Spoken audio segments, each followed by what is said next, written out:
Hello guys, welcome back to my channel and this is Varun Tahin. So we have seen how discrete probability distribution works in the previous session with the example of 5-ball game. And we also saw how do we find out the probability without experiment using binomial distribution. Now what if we need to find some probability which is not pertaining to any discrete or exact value?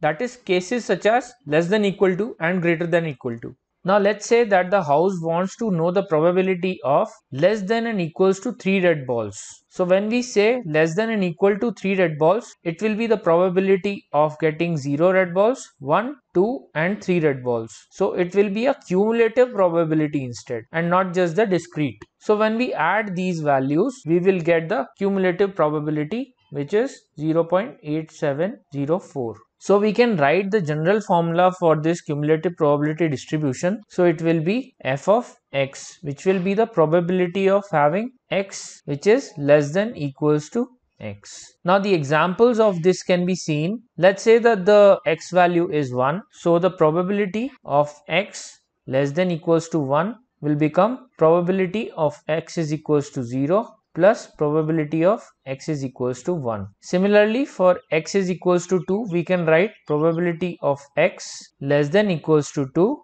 which is probability of x equals to 0 plus probability of x equals to 1 plus probability of x is equals to 2. Now this can be generalized further. So we'll assume x as n. So probability of x is less than equals to n, where n is greater than 0. So which will be probability of x is equals to 0 plus till probability of x is equals to n. So now that we understand how cumulative probability distribution works, let's solve some problems using it. So let's say that we have some cumulative probability for the weights of the employees in a company. Now guys, remember that these are cumulative probabilities and not the discrete ones as we have seen previously. So the starting one is 0.167, that is the probability of having 50 weight is 0.167, but the probability of having weight equal to or below 55 is 0.250. So this is the cumulative probability for weights below 55. So you will see at the end 1 means that it is including every other weight. And now we have a problem at hand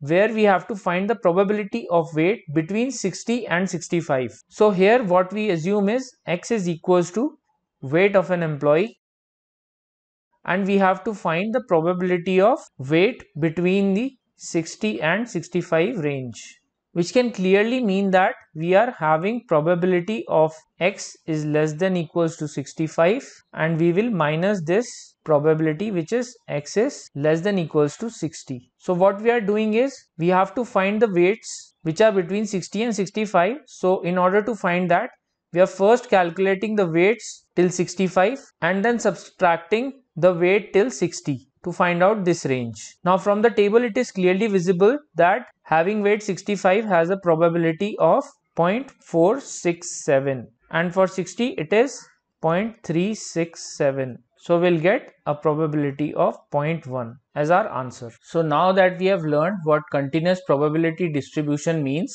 it's time to learn probability density function. So probability density function is a function whose value at any given sample in the sample space can be interpreted as providing a relative likelihood that the value of a random variable would equal that sample. In other words, the probability density function is used to specify the probability of a random variable falling within a particular range of values as opposed to taking any one value. So we'll just mention it here that this will be the probability of random variable falling within a range. So for this purpose only we have learned continuous probability distribution that we will be using in here. So this is nothing but a curve. We will look into this in more detail once we see some of the examples. So now let's assume that we have a lot of employees turning up in a company daily and having different commute times. So let's just guess the random times that employee is taking to commute to work. So what would be the approx probability that an employee's daily commute time to work is exactly 35 minutes? Now guys, if you think of a real scenario, almost all the commute times will be in fractions and very little in exact whole numbers, since we are dealing with continuous variable here, which are endless and not discrete or exact. For example, an employee can have a commute time of 34.99 or can have a commute time of 35.01.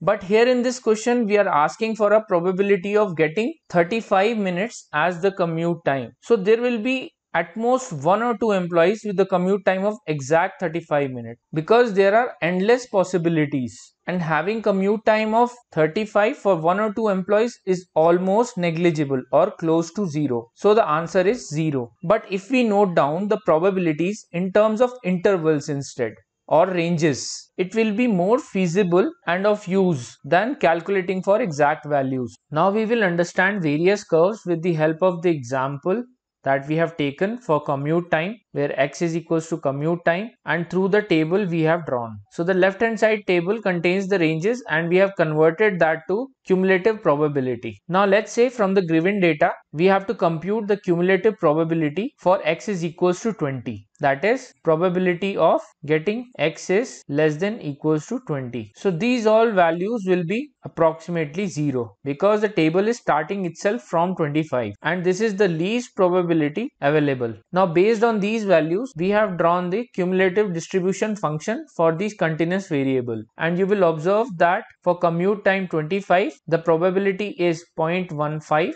which is matching this. Then for 30 it is 0.35 and for 35 it is 0.65 and at 20 it is 0. So you will get a line like this. Now this is the linear line when you draw commute time versus cumulative probability. But for probability density function, as we have discussed, it will be area under curve. So it will contain all the probabilities inside this area. As the name suggests, it is the density of the probability. And to differentiate it with the cumulative probability of distribution for discrete variables, we have this chart which is representing number of red balls in the x-axis and probability on the y-axis. So here you can observe that this is generally a bar chart and not a curve. So for discrete variables, the cumulative probability doesn't change very frequently, because in discrete example, we only care about what probability is for 0, 1, 2, 3 and 4 red balls. This is because cumulative probability will not change between 3 and 3.9999 in this. And for all the values between these two, the cumulative probability will remain what is it for 3. But in the case of continuous variable, the cumulative probability of x is equals to 25 will not be equal to the cumulative probability of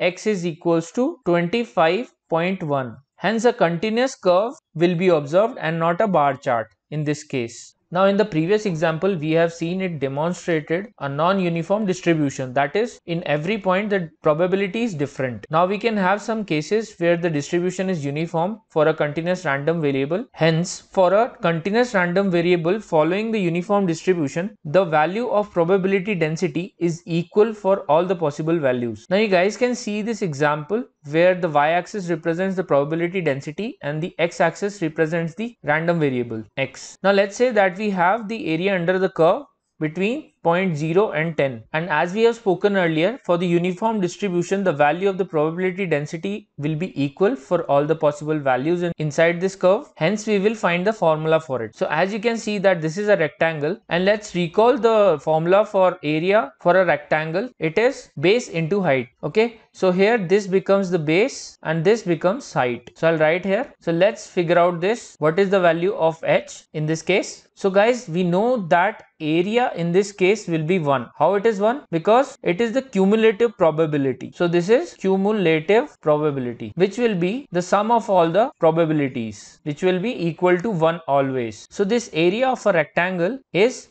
base into height, which will be area, and so we will substitute these values. So area here is 1, height is unknown, and base is 10 minus 0, which is 10. So we are subtracting 0 from the 10. So height here becomes 1 over 10, which is 0.1. So the formula for height here is 1 by b minus a, because b here is 10 and a is 0. So we are generalizing this. So here 10 minus 0, it is 1 by 10, which is 0.1. So we can use this formula everywhere because it is general formula in case of uniform distribution. Now let's solve an example relating to uniform probability distribution function. So there is this question which says, for the uniform probability distribution function, find the cumulative probability for x is equals to 0.5. So in this chart we have marked 0.5 clearly, and we have to find the cumulative probability up to this point. So we can clearly see that the probability was 0 up to x is equals to 0, and then it shooted up and it remained constant till x is equals to 10. So this is again a uniform probability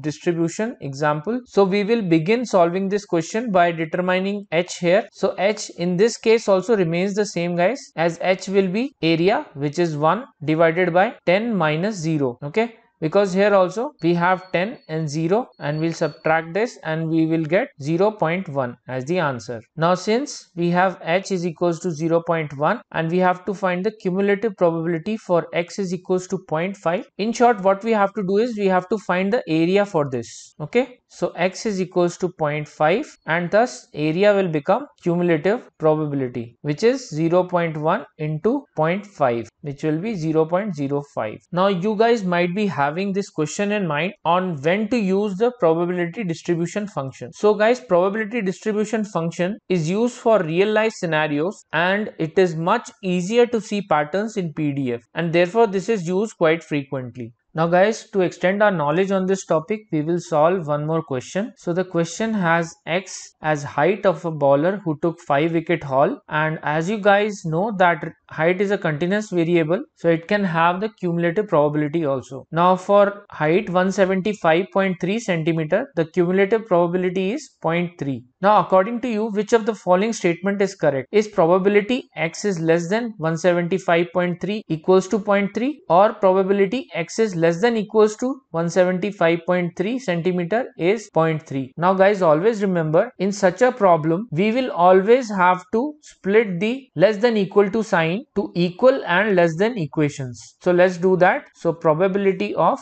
x is less than equal to 175.3 centimeter will be equal to probability of x is less than 175.3 centimeter plus probability of x is equals to 175.3 centimeter. Right guys? Now since x is a continuous variable, the probability of getting an exact value is 0, as we have seen earlier. Okay, so since probability of x is equals to 175.3 is equals to 0, therefore probability of x is less than equals to 175.3 centimeter will be probability of x is less than 175.3 centimeter plus 0, and therefore you will notice that probability of x is less than equals to 175.3 centimeter will be equal to probability of x is less than 175.3 centimeter. Hence both of these statements are correct. So that is all for today guys. We have covered some very important topics in this session, so kindly go through it thoroughly and let me know in the comment section if you have any doubts on the same.